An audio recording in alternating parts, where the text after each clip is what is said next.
Praise the Lord. விலேவியராகவும் 2 அதிகாரம் 11, 12, 13 வசனங்கள் நம்ம பார்த்தோம்னா இங்கே போஜன பலியை குறித்து ஏசப்பா நமக்கு சொல்கிறாங்க. அதாவது அன்னைக்கு மோசே மூலமாக இஸ்ரவேல் ஜனங்களுக்கு கொடுத்த ஒரு பிரமாணம், போஜன பலி எப்படியெல்லாம் வைக்கணும்னு.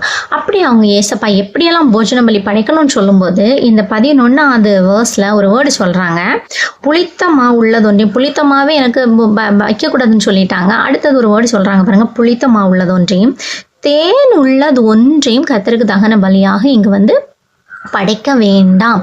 அதுக்கு பிறகு 13வது வசனத்தோட லாஸ்ட் அந்த செகண்ட் பார்ட் பார்த்தீங்கன்னா, நீ படைப்பது எல்லாவற்றோடும் உப்பையும் படைப்பாயாக.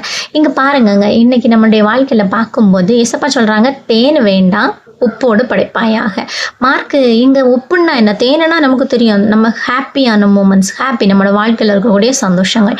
ஆனால் இங்கே உப்பு யாருக்காவது சுகரை ஒரு ஸ்பூன் சாப்பிட்டுக்கலாங்க, ஆனால் ஒரு ஸ்பூன் உப்பை யாராவது சாப்பிட முடியுமானா நிஜமாக முடியாது. நம்ம சொல்லுவோம் உப்பு சாப்பிட்டாவே தண்ணியை குடிச்சு தான் ஆகணும். சுகரை சாப்பிட்டா கூட ஈவன் நம்ம கண்டிப்பாக என்ன பண்ணலாம், நம்ம திகட்டும், ஸோ வாட்டரை குடிப்போம். ஆனால் உப்பை ஒரு ஸ்பூன் அங்கே ஒரு சின்ன பிஞ்சு கூட சாப்பிட்றது ரொம்ப கஷ்டமாக இருக்கும். மேபி சாப்பிட்டுக்கலாம் ஒரு பிஞ்ச், ஆனால் உடனே தண்ணியாக கேட்கும். சரியா? ஸோ தண்ணி கேட்குறத பற்றி இங்கே நம்ம பார்க்க போகலை.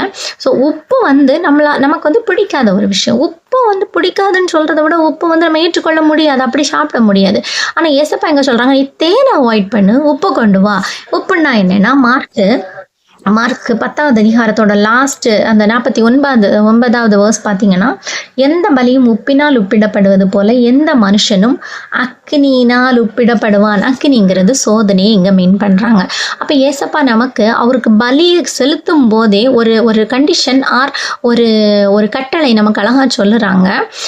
நீ தேனால் அப்படியே, அவருடைய நாமம் தேனிலும் மதுரம், தேன் தேன் தேன் நிறைய இடத்துல ஏசப்பா தேன் கண்மலையின் தேனினால் உன்னை திருப்தியாக்கும். தேன் எல்லாருக்கும் பிடிக்குங்க, தேன் மதுரம், தேன் ரொம்ப பிடிக்கும். ஆனால் உப்பு உப்பு கண்ணுக்கு தெரியாது, ஆனால் மறைந்து தனக்கு நமக்கு டேஸ்ட் கொடுக்கறது. உப்பு நம்ம வாரி வச்சு சாப்பிடவும் முடியாது. எவ்வளோ சுகர் ஸ்வீட்ஸ் சாப்பிட்டுக்கலாம், ஆனால் உப்பை வச்சு ஒரு ஸ்வீட் பண்ணால் சாப்பிட முடியுமாங்க? சாப்பிட முடியாது. இங்கே ஏசப்பா சொல்கிறாங்க, உன் வாழ்க்கை ஒரு ஸ்வீட்டாக இருக்கணும்னு நீ விரும்பாத, உப்பாக இருக்கணும். அக்கினியில் நீ சோதிக்கப்படணும். அக்கினிங்கிறது சோதனை, உப்புங்கிறது அக்கினிக்கு நிகராக சொல்லப்படுது. எந்த பலியும் உப்பினால் படுவது போல் நீயும் அக்கினிக்குள்ளால போகணும் அப்படின்னு.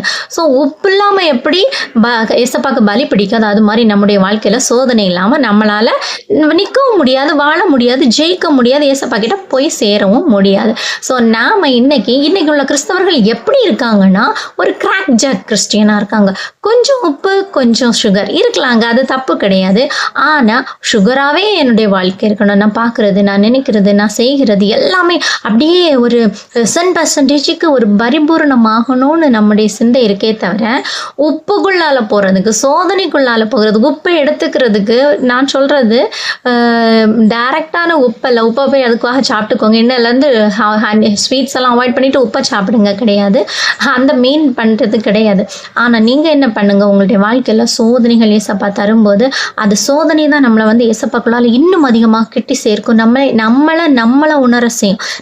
நம்மை அறிந்து கொள்ளுகிறதுக்கு காரணமாக இருக்கிறதும் இந்த சோதனைகள் தான். ஸோ இன்றைக்கி நாம் உப்பு அந்த சால்ட்டே வேண்டான்னு அவாய்ட் பண்ணாமல், சால்ட்டுன்னு சொல்கிறது சோதனைகளே வேண்டான்னு அவாய்ட் பண்ணாமல், சோதனைக்கு நிற்கிறதற்கு திராணி உள்ளவர்களாகும்படி, சோதனையை ஜெயிக்க திராணி உள்ளவர்களாகும்படி, சோதனையை வரலாம் ஒன்றும் இல்லை, நான் உப்பு சாப்பிடலாமல் கிராக் ஜாக் மாதிரி கொஞ்சம் உப்பு கொஞ்சம் இருப்பேன் அப்படி ஜாலியாக போயிட்டுருக்கேன்னா ஜெயிக்கவே முடியாது கிறிஸ்டியன் லைஃப்பில். ஸோ உப்பிடப்படுகிறது போல் நம்முடைய வாழ்க்கையை அக்கினியினால் சோதிக்கப்படுகிறதுக்கு நம்ம ஒப்பு கொடுப்போம். ஆனால் ஏசப்பா அந்த சோதனையிலிருந்து நம்மளை எப்படி அவர் அதாவது சோதிக்கப்படுகிறவனுக்கு அவர் சோதிக்க அந்த சோதனையிலிருந்து தப்புவிக்க வல்லவராக இருக்கிறவர் நாம் ஆராதிக்கிறோம். சோதனையே வரக்கூடாது, நோ, அது தப்பான ஒரு ஸ்டேட்மெண்ட். சோதிக்கப்படும் போது என் தேவன் எனக்கு அந்த சோதனையிலிருந்து விடுதலை தருவார், அவர் என்னை கரெக்டாக வழி நடத்துவார். வனாந்திரம் உண்டு, வனாந்திரத்தில் வழி நடத்துகிறாரா, வனாந்திரத்தில் நம்ம கூட இருக்கிறாராங்கிறத பார்ப்போம். ஏசப்பா உங்கள் ஒவ்வொருத்தரோட கூட ஒரு உப்பு போட்ட ஒரு வாழ்க்கைக்குள்ளாக உங்களை நடத்தி செல்வாராக. ஆமென்.